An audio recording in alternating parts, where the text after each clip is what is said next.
अब आज जो डिस्कशन है वो है देव यज्ञ, या कि ब्रह्मचारी को अग्निहोत्र भी करना चाहिए।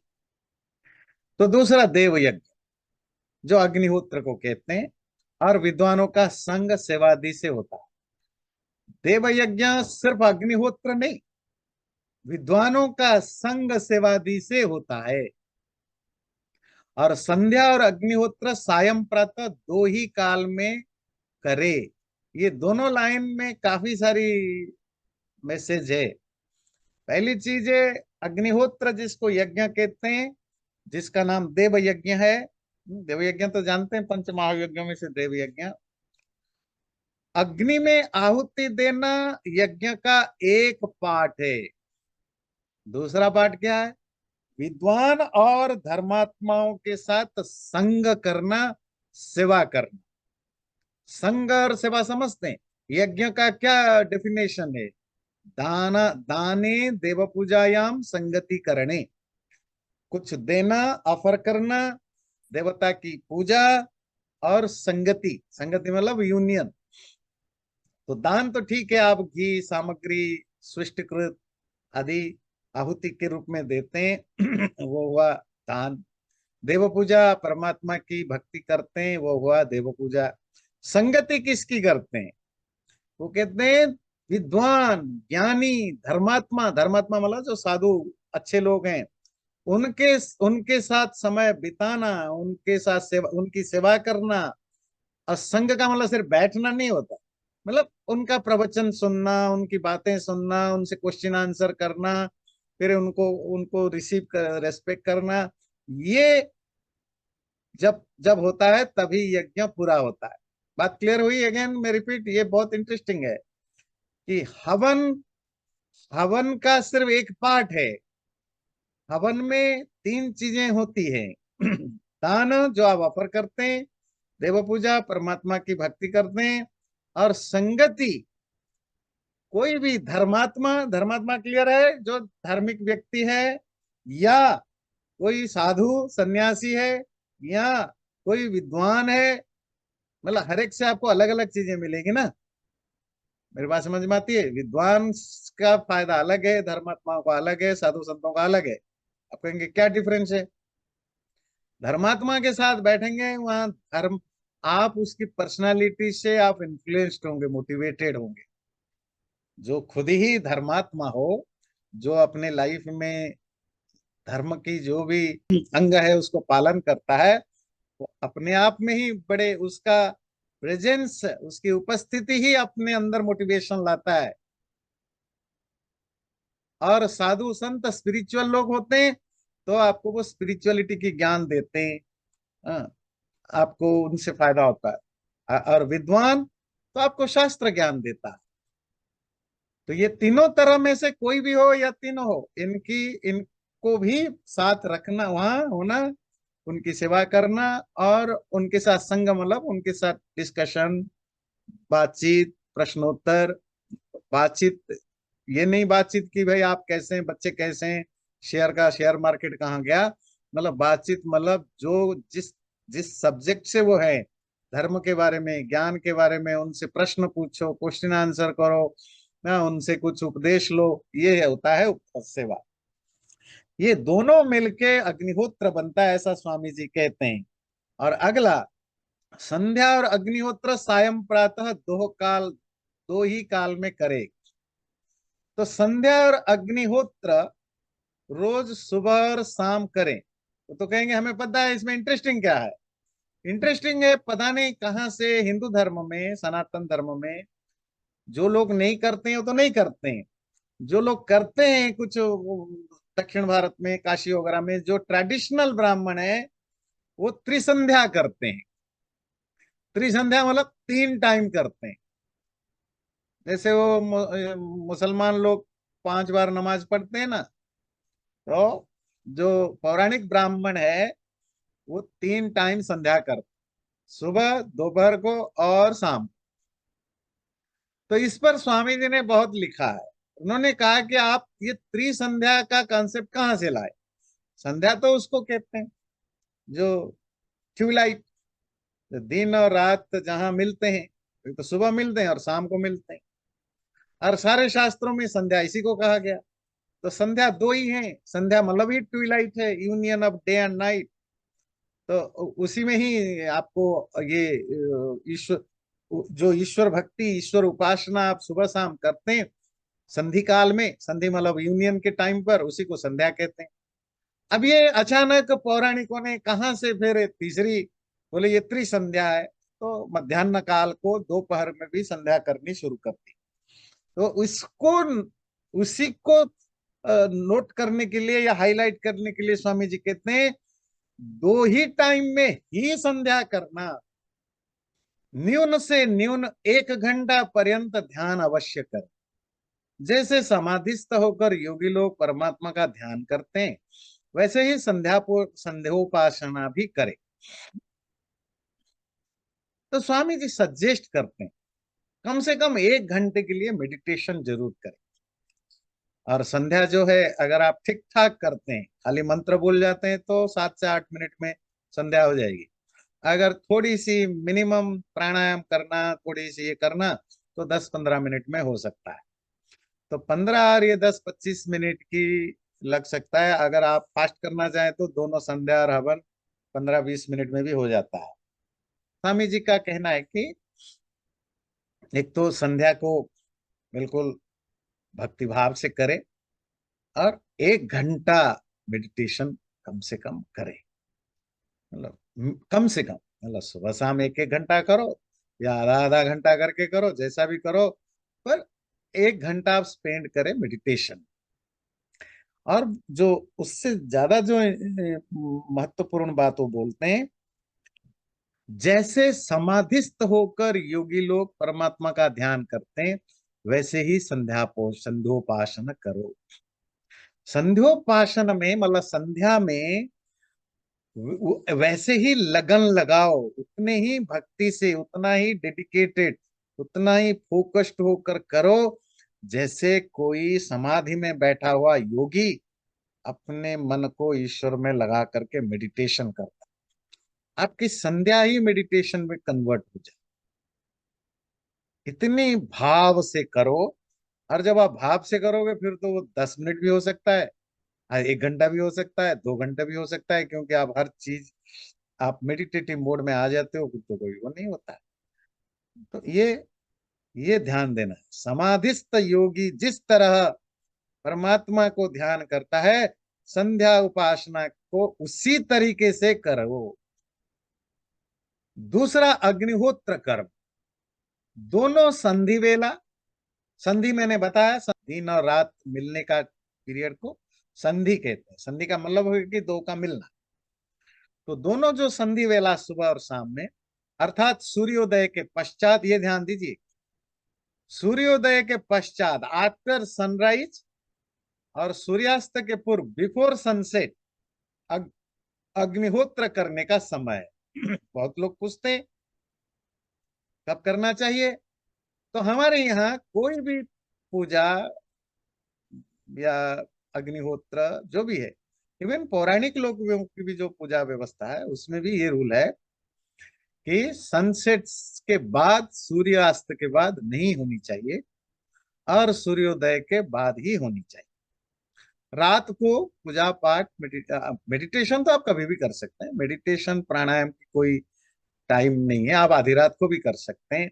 और नॉर्मली ये प्रिस्क्राइब किया जाता है कि आप मेडिटेशन और जो संध्या वगैरह, संध्या तो वो आप सूर्योदय से पहले भी, जो इसको कहते हैं ना उषा काल, 4 बजे भी कर सकते हैं।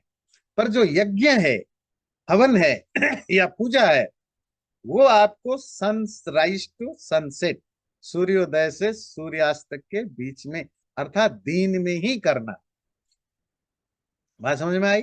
मेडिटेशन का कोई रूल नहीं है, मेडिटेशन तो आप कभी भी कर सकते हैं, पर यज्ञ हवन आदि दिन में ही होनी चाहिए। आप पूछ सकते हैं कि ऐसा क्यों, कारण क्या है? आपको पता है हमारे यहाँ रात को भी खाने का विधान नहीं था। आज आज भी जैन लोग रात को नहीं खाते। रात को बाल काटने का, नाखून काटने का भी नियम नहीं, क्योंकि देखिए पहले इलेक्ट्रिसिटी नहीं थी, और जो लाइट है वो बहुत मिनिमम होते थे, दिया जला दिया, मसाल जला दिया। और अगर आप अंधेरे में, जब आपको ऐसा कुछ करना है जिसमें आपको चीजों को यूज करना है, आप यज्ञ कर रहे हैं, अब अंधेरा है, सामान इकट्ठा करना, उसकी प्यूरिटी का कौन ध्यान रखेगा, कहीं कोई कीड़ा गिरा, मच्छर गिरा के कौन ध्यान रखेगा। खाने पीने में भी यही रूल था कि शाम होने के बाद पता नहीं कोई कीड़ा चल रहा होगा, कुछ होगा, आपको पता नहीं चलता है, खाने के में सब्जी में कुछ भी गिर सकता है, पकाते समय भी गिर सकता है, क्योंकि इतनी क्लैरिटी नहीं होती। इसीलिए जिन चीजों में आपकी फिजिकल एक्टिविटीज की इन्वॉल्वमेंट है, वो सब रात में मना कर दिया गया। अब लाइट वगैरह हो गए हैं अपने, है तो इसीलिए देखिए पूजा पाठ भी अब बहुत सारे रात को भी होने लगते हैं। तो इसके प्रैक्टिकल पर्पस समझिए। पर मेडिटेशन और उपासना में जरूरी क्यों नहीं है? क्योंकि मेडिटेशन के लिए आपको दिन और रात की कोई फर्क नहीं है ना, उसमें आप कोई एक्सटर्नल चीजें यूज नहीं करते। तो आप पलथी मार के बैठते हैं, और या जैसे भी जिस स्थिति में होते हैं, आप उसमें आप अपना मन को करते हैं। तो आप आधी रात को उठ के भी मेडिटेशन कर सकते हैं, तो उसमें ले कोई रूल नहीं। पर यज्ञ पूजा आदि में ये इसीलिए व्यवस्था बनाई गई, इवन खाने के लिए भी है। देखिए जब लाइट वगैरह आने लगे, आप तो इंडियन लोग सबसे लेट खाते हैं। भारत में आप देखेंगे 10 बजे, 11 बजे, 11:30 बजे जाकर डिनर करते हैं लोग। यहाँ तो अच्छा है, यहाँ 6-7 बजे डिनर कर लेते हैं, 6-7 से पहले। तो भारत में और गांव में जाएंगे, गांव तक में भी अब क्योंकि अब इलेक्ट्रिसिटी आ गई है, तो लोग अब खूब देर तक अपना वो करते हैं, आराम से 10-11 बजे खाते हैं। तो वो लाइट के कारण ही ये व्यवस्था बनाई गई थी, आपको ये समझना पड़ेगा। अब जब हवन आपको करना है दोनों टाइम, सूर्योदय और सूर्यास्त के पूर्व, सूर्योदय के बाद, उसके लिए सामान क्या चाहिए? इसके लिए एक किसी धातु या मिट्टी का हो या मेटल का हो, ऊपर 12-13 अंगुल चौकों, उतनी ही गहरी, नीचे 3 या 6 अंगुल परिमाण से विधि इस प्रकार बनाए, ऊपर जितनी चौड़ी हो उसके चतुर्थांश नीचे चौड़ी हो।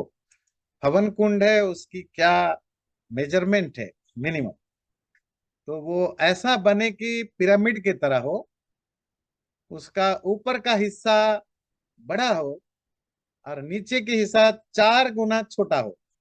अर्थात जो बेस है, बेस जितना होगा उसका 4 गुना, 4 टाइम बड़ा उसका ऊपर का हिस्सा होगा। तो पिरामिड की तरह बनाए, 12 या 16 अंगुल, अंगुल कहते हैं अंगुलियां, हाँ, 12 या 16 की, और चौकोर का मतलब होता है 4 कोने वाला। और गहरी उतनी ही गहरी, नीचे 3 या 4 अंगुल परिमाण को, जितना ऊपर का है। अगर वहां 12 है तो नीचे 3 3 अंगुलियां, ऊपर अगर 16 है तो नीचे 4 अंगुलियां, क्योंकि 4 गुना कम होनी चाहिए नीचे। पिरामिड का क्या होता है? पिरामिड ऊपर कम होता है, नीचे बेस बड़ा होता है। यज्ञ में ठीक आप उल्टा, पिरामिड का नीचे कम होकर ऊपर बढ़ जाता है, जिससे फायर फॉर्मेशन में, आग को जलने में, प्रॉपर जलने में, और स्मोक या धुआं वगैरह कम से कम करने में वो हेल्प करता है। खैर इस बारे में स्वामी जी का तो जो लिखा है ही, पर आप चाहें तो वैसे भी गृह सूत्र, श्रौत सूत्र वगैरह में बहुत डिटेल में यज्ञ वेदियों की क्या जो कंस्ट्रक्शन है, उस पर बहुत डिटेल में है। नॉर्मली प्राचीन काल में, आज भी गांव, छोटे शहरों में मिट्टी के होते हैं हवन यज्ञ वेदी। अब शहरों में जब अर्बनाइजेशन हो गया, लोग अपार्टमेंट्स में घर में रहने लगे, तो वहां मिट्टी मिलना असंभव है, तो मेटल का यूज करने लग गए, धातु का यूज करने लग गए हवन कुंडों पर। तो नॉर्मली मिट्टी का ही होता था, फिर बाद में ईंट का भी करने लग गए। तो अब वो सिचुएशन के हिसाब से, अवेलेबिलिटी के हिसाब से ये चीजें चेंज होती रहती है। इसी तरह जो जो बर्तन है ना, जो बहुत तरह की चम्मच होते थे यज्ञ में, घी की चम्मच, हाथ धोने की चम्मच, बहुत तरह के चम्मच होते थे। वो नॉर्मली लकड़ी में ही प्रेस्क्राइब किए जाते थे, लकड़ी में ही होते थे। आज भी रूरल रूरल एरिया में आपको लकड़ी का ही मिलेगा। अब अगेन जब अर्बनाइजेशन होता है, शहरीकरण होता है, लोगों का घर छोटा होता है, चीजें नहीं मिलता, तो मेटल का, जैसे ये तांबे का, स्वामी जी लिखते हैं आप चाहो तो तांबे, चांदी, सोना, लोहा, जो भी आपकी जितना सामर्थ्य है, मेटल का भी कर सकते हैं और लकड़ी का भी कर सकते हैं। अब किस तरह की समिधा लकड़ी का यूज हो? चंदन, पलाश, आम्रादि के श्रेष्ठ काठों की लकड़ी टुकड़े उस वेदी के परिमाण से बड़े छोटे करके उसमें रखे। अब आया समिधा। तो समिधा के लिए जो हमारे शास्त्रों में स्वामी जी ने तो आदि लगा दिया, आदि मतलब एटसेट्रा। चंदन का हो, मतलब सबसे बेस्ट तो चंदन है, पर चंदन बहुत कीमती है, महंगा है। पलाश है, आम है, आदि आदि। अगर आप श्रौत ग्रंथ या गृह ग्रंथ वगैरह देखें, उसमें बहुत तरह की लकड़ियों की लिस्ट है। अब आजकल क्योंकि यही अनपढ़पन जो बढ़ जाता है, पंडित भी मूर्ख होते हैं, तो वो भी बोल देते हैं आम आम। आप जिसको देखो जी आम की लकड़ी, आम की लकड़ी। जी पंडित जी, वो आम की लकड़ी कहाँ मिलेगी? भाई क्यों आम की लकड़ी? ना बिना आम की लकड़ी का हवन कैसे होगा? जो जिस तरह के अवेलेबिलिटी हो। देखिए, दो तीन चीजों का ध्यान रखा गया है लकड़ी को चूज करते समय। एक तो वो प्रॉपरली जलने वाला हो, है ना, ज्यादा धुआं कम करे। हम भी यहाँ ह्यूस्टन में आर्य समाज में बहुत तरह की लकड़ियां ट्राई कर चुके। कोई बोलते हैं कि हमारे ये पेड़ टूट गया तो ले आ, मैंने कहा ले आओ। तो हमने तो एक दो बार काटा, जलाया, तो देखा वो उसकी चिंगारियां बहुत निकलती है किसी की, चट चट चट चट चट चट होकर गिरता है, वह डेंजरियस है। एक और किसी ने ऐसे, मतलब बहुत तरह के हमने यहाँ भी ट्राई किया। तो और किसी ने दिया तो वो धुआं बहुत करता है। तो इसका मतलब, जो हमारे शास्त्रों में जिन लकड़ी वगैरह की व्यवस्था की गई, जो प्रॉपरली जलते हो, किसी तरह का कोई साइड इफेक्ट ना हो, धुआं ज्यादा ना हो, उसमें चिंगारियां कम निकलते हो। चिंगारियां समझते हैं, उसमें आवाज होता है ना, चट चट चट चट आवाज, वो भी डेंजरस होता है ना, तो ना हो।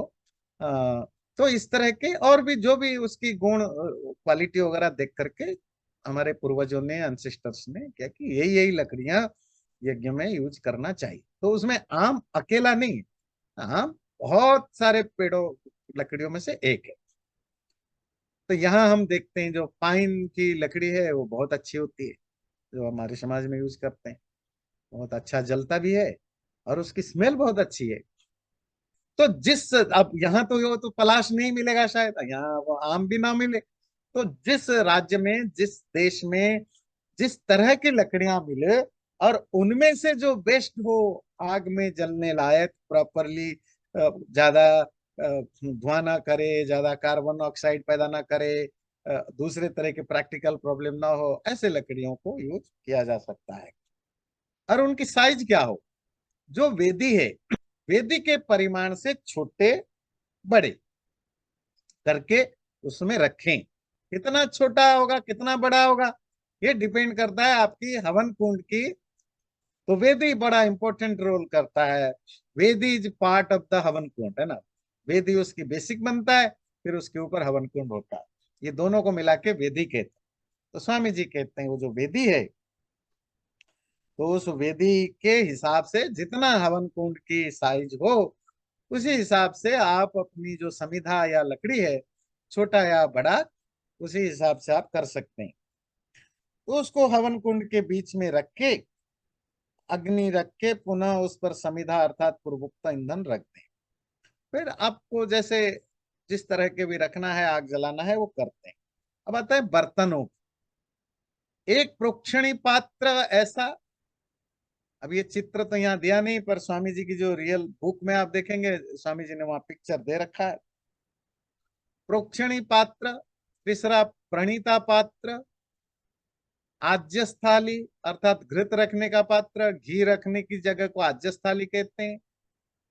चमसा जिसे आहुति देते हैं, सोने का, चांदी का, लकड़ी का भी बनवा सकते हैं। प्रणीता या प्रोक्षणी में जल तथा घृत पात्र में घृत रख के घृत को तपा लेवे। प्रणीता जल रखने के, और प्रोक्षणी इसलिए कि उसमें हाथ धोने का जल लेना सुगम हो। इस घी को अच्छी प्रकार देख ले और देख के। तो बहुत सारे बर्तनों की लिस्ट है जो यज्ञ कुंड के आसपास होनी चाहिए। प्रणीता, प्रोक्षणी, आज्य पात्र। तो जो सुष्टिकृत आप करते हैं, वो हलवा हो, खिचड़ी हो, खीर हो, जो भी करते हैं वो घर में बना होना चाहिए। और खुद नहा धो करके, ऐसा नहीं कि बहुत सारे लोग रात को बना के रख देते हैं, उसमें श्रद्धा कहीं नहीं होती है। वो जो, तो उससे कुछ नहीं होता, क्योंकि आपका मन अगर उसमें जुड़ा नहीं है, आपकी श्रद्धा भाव नहीं है, आपकी प्रसाद खा के भगवान नहीं खुश होने वाला। ये सब साइकोलॉजिकल चीज है। तो जो विधि है, जो रूल है, उसको फॉलो करना चाहिए कि घर से बना के लाओ, तो नहा धो करके अच्छे कपड़े पहन के फिर जब अगर आपके हवन के लिए बना रहे हैं, तो अपना किचन को भी उसी तरह क्लीन करिए। पता नहीं कुछ, क्योंकि उसमें शुद्धता, सात्विकता होना जरूरी है ना, नहीं करके फिर आप उसको बनाइए और उसको लेकर के मंदिर में करें या घर में हवन में यूज करें, करिए। अगर नहीं है, कोई बात नहीं, गुड़ की आहुति दे दें, पर बाजार की मत करिए, क्योंकि बाजार में पता नहीं लोग नहाए धोए, बाथरूम जाके हाथ धोए नहीं धोए, फिर कौन बना रहा है, कैसे बना रहा है, वहां मीट बन रहा होगा, वहां कुछ और बन रहा होगा। आपके पैसा दे करके आप खरीद लाते हैं। और इवन वो होटल वाला भी, अगर रेस्टोरेंट वाला भी, या जो जिससे आप करते हैं, वो चलो भक्ति भाव से क्लीन करके करे भी, आपको क्या मिला? बनाने वाला भक्ति से बनाया अपने घर में, हवन कराने वाला पंडित जी है वो अपने भक्ति से कर रहे हैं, आप तो कुछ नहीं कर रहे हैं। आपको अकड़ है कि मेरे पास पैसा है, मैं घी की आहुति डाल रहा हूँ, जरा पुण्य कमा रहा हूँ। इसीलिए आपको ही सब करना चाहिए अगर खुद यज्ञ करते हैं, क्योंकि नहीं तो फिर आप तो अरिस्टोक्रेसी दिखा रहे हो, अपनी एलिटनेस दिखा रहे हो। पैसा दे करके सब खरीद लाया और बस हवन में बैठ गए और दो आहुति डाल दीजिए, हमने यज्ञ कर दिया। उसका जीरो, ना आपके साइकोलॉजी पर कोई इम्पैक्ट पड़ रहा है, ना आपकी भक्ति भाव बन रहा है, ना जो शास्त्रों में लिखा है वो हो रहा है, कुछ कहीं कुछ नहीं हो रहा है। तो बहुत जरूरी है कि जो सात्विकता है, जो जो प्यूरिटी है, वो बनाए रखी जाए, शुद्ध भाव से उसको किया जाए। चलिए, बर्तन की बात हो रही थी, आपको कोई क्वेश्चन होगा तो बाद में पूछेंगे। तो अलग अलग बर्तन होते हैं। एक बर्तन में पानी होता है जहाँ हाथ धोने के लिए, एक बर्तन में पानी होते हैं जो आचमन करने के लिए, वो तो रखते हैं आचमन पात्र वगैरह। घी का पात्र अलग है, घी की जो चम्मच वो अलग है। फिर घी डालने के बाद कुछ घी गिर जाते हैं, तो उसको क्या किया जाता है, उसके लिए एक अलग बर्तन होता है कि घी जैसे, घी हवन कुंड में डाला, डालने के बाद चम्मच वापस ला करके वो दूसरे पात्र में थोड़ी देर रखना होता है, फिर जाकर के घी पात्र में डुबाना होता है और घी उठा के फिर आहुति देनी होती है। तो उसके अपने विधि विधान है। हम तो सब पता नहीं, ज्यादा लॉजिकल होने के चक्कर में सब कुछ छोड़ते जा रहे हैं। तो अलग अलग तरह के पात्र होते हैं, उन पात्रों को पहले रख लेना चाहिए। तो ये सब जल पात्र अगर आपको रखना है, फिर शुरू हो जाता है आपकी हवन की प्रक्रिया।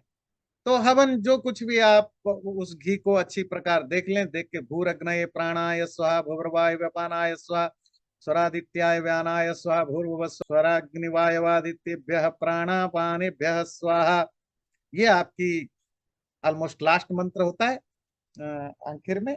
ये जो आप व्याहृति आहुतियां देते हैं लास्ट में, तो उसमें आप इत्यादि ये सब मंत्र पढ़ के आप आहुति देते हैं। उसके बाद अगर आपको ज्यादा आहुति देना है, स्वामी जी लिखते हैं, विश्वानी देव सवितर दुरितानी, इस मंत्र से या गायत्री मंत्र से आहुति देनी। अच्छा, अग्निहोत्र तो मैंने जैसे कहा 5 से 7 8 मिनट की मैक्सिमम होता है, अगर आप दोनों टाइम करते हैं अलग अलग।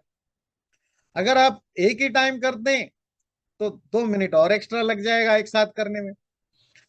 अगर आपका मन करे कि मैं ज्यादा आहुति दो, कि आज मेरा मन है कि मैं आधे घंटे तक आहुति दो, तो आप विश्वानी देव की आहुति दे सकते हैं, या गायत्री मंत्र बोल के भी आहुति दे सकते हैं, या कोई भी वेद मंत्र के पढ़ के उसकी आहुति दे सकते हैं। और ओम भू और प्राण आदि ये सब नाम परमेश्वर का है, उनके अर्थ पहले कह चुके हैं। तो ये जो भूरग्नये स्वरा, भूरग्नये स्वाहा, भूर्वायवे स्वाहा, स्वरादित्याय स्वाहा, ये भू भुव स्व क्या है? ये परमात्मा के नाम है। ये पहले गायत्री मंत्र की व्याख्या में ऑलरेडी स्वामी जी ने इसकी व्याख्या कर चुके हैं, अलग से नहीं दे रहे हैं। स्वह शब्द का अर्थ दे रहे हैं, बड़ा इंटरेस्टिंग। स्वह शब्द का अर्थ यह है, जैसा ज्ञान आत्मा में हो वैसा ही जीव में बोले, विपरीत नहीं। जैसे परमेश्वर ने सब प्राणियों के सुख के अर्थ, इस सब जगत के पदार्थ रचे, वैसे मनुष्य को भी परोपकार करना चाहिए। इसको थोड़ी सी मैं एलाबोरेट करके समझा दूं। जो स्वाहा शब्द है, हमारे शास्त्रों में, निरुक्त में, व्याकरण में और ब्राह्मण ग्रंथों में इसकी जो व्युत्पत्ति मतलब एटिमोलॉजी है, वो दो तीन तरह की है। तो एक उसकी मीनिंग है सु प्लस आह। सु मतलब अच्छी तरह, गुड, आह कहा गया। स्वामी जी इसी बात को अपने ढंग से लिखते हैं। अच्छी तरह कहने का मतलब, जो तुम्हारे मन में जो मंत्र पढ़ रहे हो उसको फील करो, उसको रियलाइज करो। और जब आहुति देते हो सुआह, इसका मतलब है कि जो मंत्र में पढ़ा गया वो सही कहा गया, इस गुड कहा गया। कैसे कहा गया? जो तुमने खुद समझा नहीं, और केवल समझा नहीं, उसको हृदयंगम करो, उसको आत्मसात करो, इसको मेक इट योर सेल्फ, इसको make it part of your thing. तो जो तुम्हारे मन में हो वही वाणी में हो, यही सुआह है, अच्छी तरह कहना है। तो सुआह का ये अर्थ है। दूसरा वो कहते हैं स्वाहा एक अव्यय है। अव्यय समझते हैं? इनडिक्लाइनेबल वर्ड है, और जिसका कोई व्युत्पत्ति नहीं है, पर उसका अर्थ सिर्फ होता है समर्पण करने के लिए। समर्पण समझते हैं? टू ऑफर समथिंग, कि समर्पित किया जा रहा है, इट इज ऑफर्ड, ये समर्पित किया जाता है। इसी भाव को इंडिकेट करने के लिए स्वाहा शब्द यूज होता है। एक इनडिक्लाइनेबल और अव्यय पद होता है ना। तो कुछ लोग कहते हैं, कुछ लोग नहीं, कुछ और एक व्याख्या होती है स्व आह। स्व आह, जो मेरे मन में है, स्व कहते हैं सेल्फ, वही मैंने बोला। जो मेरे अंदर की बातें हैं वही मैं आपके सामने प्रकट करता हूं प्रभु।